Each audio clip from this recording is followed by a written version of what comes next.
ঘৰখনত হঠাতে জ্বলি উঠে জুই মানুহৰ শৰীৰৰ লগতে কাটি থৈ যায় গাৰ কানি কাপোৰ কলিয়াবৰত সংঘটিত হৈছে শিহৰণকাৰী অলৌকিক ঘটনা কলিয়াবৰত ভূতৰ তাণ্ডৱ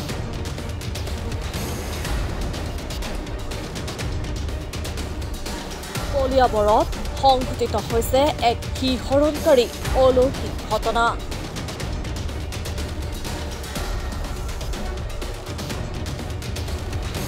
একবিংশ শতিকাৰ বিজ্ঞান আৰু প্ৰযুক্তিবিদ্যাৰ উন্নতিয়ে সাফল্যৰ শিখৰত অৱতীৰ্ণ হৈছে এতিয়া আৰু মানুহে ভূত প্ৰেত অশৰীৰী আত্মা অলৌকিক শক্তিক বিশ্বাস নকৰে এইসমূহ কথাক অন্ধবিশ্বাস বুলি গণ্য কৰে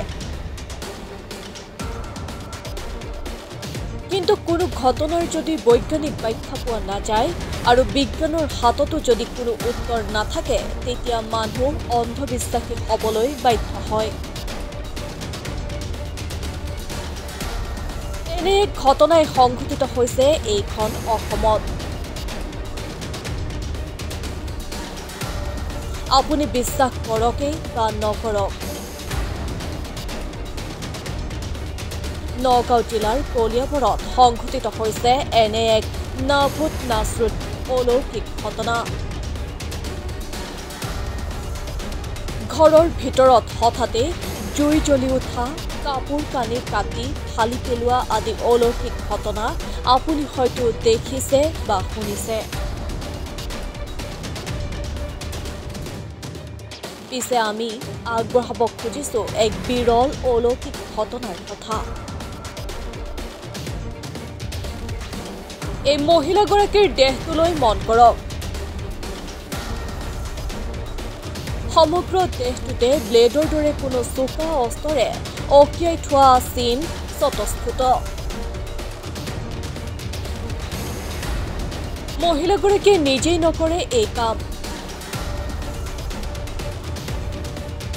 বা আন কোনো লোকে এই কাম কৰা প্ৰত্যক্ষ কৰা নাই মহিলাগৰাকী অথবা তেওঁৰ পৰিয়ালৰ আন কোনো সদস্যই চোকা অস্ত্ৰৰ আঘাতত ব্লেডেৰে অকিওৱাৰ দৰে চিন বহাৰ লগতে মহিলাগৰাকীৰ দেহত বিৰিঙি উঠে তেজ বিগত 10 বছৰৰ পূৰ্বৰ পৰা 2-3 বছৰৰ অন্তৰে অন্তৰে এই অত্যাচাৰৰ সন্মুখীন হৈ আহিছে মহিলাগৰাকী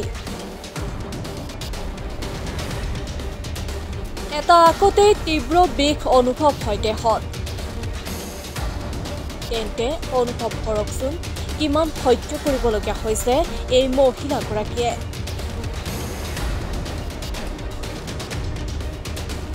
ভুক্তভোগী মহিলাগৰাকীৰ নাম বিথিকা দেৱী বৰ্তমান 2টি সন্তানৰ মাতৃ ঘৰ কলিয়াবৰ তিনিআলিৰ মিলন নগৰত মহিলাগৰাকীৰ সৈতে এই ধৰণৰ ঘটনা কিয় হয় মানে আমাৰ ঘৰত বিশেষকৈ মোৰ গোটেই গাটো নিজে ব্লেডে কাটাৰ নিচিনা কাট খাই যায় অটোমেটিক মানুহ থাকিলেও হয় মানুহ নাথাকিলেও হয় আৰু মানুহ যদি মোৰ গা কাটে তেতিয়া মানে মোৰ পিন্ধি থকা কাপোৰ নাকাটে আৰু যদি মোৰ কাপোৰ কাটে তেতিয়া মোৰ গা নাকাটে আৰু তাৰ উপৰি গোটেই ঘৰৰ মানুহৰ কাপোৰ কানি চব কাটি যায় পৰ্দা চৰ্দা চব নিজে নিজে কাট খাই যায় তাৰ উপৰি ঘৰৰ পইচা পাতি লকাৰত থকা একো চব নাইকিয়া হৈ যায় আমাৰ এইখিনি আমাৰ বহুত অসুবিধা হৈ আছে আকৌ মোৰ নিজৰ চুলিখিনিও নিজে কাট খাই যায় খালি মানুহে দেখেহে কটা পৰি যোৱাটো বাকী আমি একোৱে গম নাপাওঁ কি হৈ আছে আৰু মোৰ সৰু 5 মহীয়া ল'ৰা এটা আছে 8 বছৰীয়া ছোৱালী এজনী আছে তাইৰো তেনেকুৱা হৈছে ছোৱালীজনীৰো চুলি নিজে নিজে কাট খাই যায় স্কুলৰ কাপোৰ কাট খাই যায় পঢ়া কিতাপ কাট খাই যায় সৰু 5 মহীয়া ল'ৰাটোৰ গাটো কাট খাই যায় এইখিনিয়ে হৈ আছে আমাৰ ঘৰত চিকিৎসা বিজ্ঞানে কি কয় কিবা ৰোগত আক্ৰান্ত নেকি বিথিকা মানুহগৰাকীয়ে সমস্যা সমাধানৰ বাবে কাষ চাপিল চিকিৎসকৰ। এই সমস্যাৰ পৰা পৰিত্ৰাণ বিচাৰি দিল্লী মুম্বাইও পাইছেগৈ মহিলাগৰাকী। কিন্তু এই সমস্যাৰ সমাধানৰ কোনো উত্তৰ নোলাল। চিকিৎসকৰ মতে বিথিকা শাৰীৰিকভাৱে সম্পূৰ্ণ সুস্থ।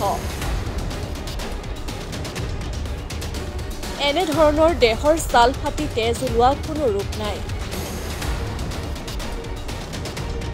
উপায়ন্তৰ মহিলাগৰাকী শৰণাপন্ন হ'ল বেজ জ্ঞানীৰ। কিন্তু কোনো তন্ত্ৰ মন্ত্ৰীও কাম দিয়া নাই মহিলাগৰাকীক।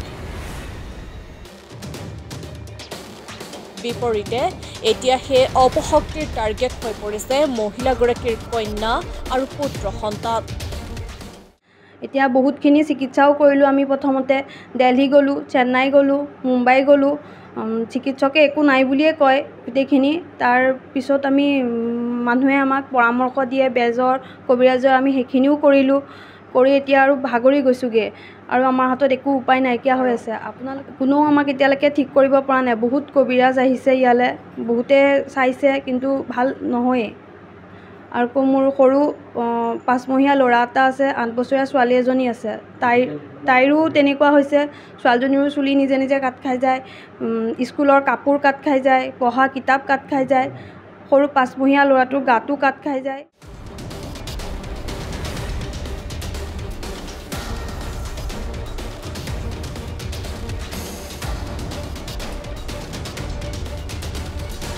শেহতীয়াভাৱে ভাবুকি প্ৰদান কৰি পত্ৰ প্ৰেৰণ কৰাৰ এক খবৰো জানিব পৰা গৈছে। জানিব পৰা মতে মৃত্যুৰ ভাবুকি দিয়া পত্ৰসমূহৰ কাগজসমূহ একে জোখৰ আৰু একে ধৰণৰ ভাঁজ লগোৱা অৱস্থাত মহিলাগৰাকীৰ ঘৰতে উদ্ধাৰ কৰা হৈছে। অসমীয়া ভাষাত লিখা বৰ্ণবোৰ মাত্ৰাবিহীন। প্ৰতিনিয়ত ভয় আৰু আশংকাৰ মাজেৰে জীৱন অতিবাহিত কৰা বিথিকা দেৱীয়ে সহায় বিচাৰিছে মুখ্যমন্ত্ৰী ডক্টৰ হিমন্ত বিশ্ব শৰ্মাৰ। মহিলাগৰাকীয়ে মুখ্যমন্ত্ৰীক সহায় কৰি জনোৱা এটা পোষ্ট ইতিমধ্যে ভাইৰেল হৈ পৰিছে সামাজিক মাধ্যমত।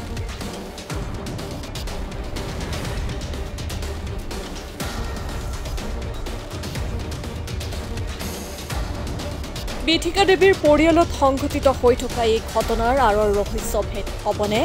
ইয়াকে লৈ এতিয়া কলিয়াবৰত আৰম্ভ হৈছে চৰ্চা।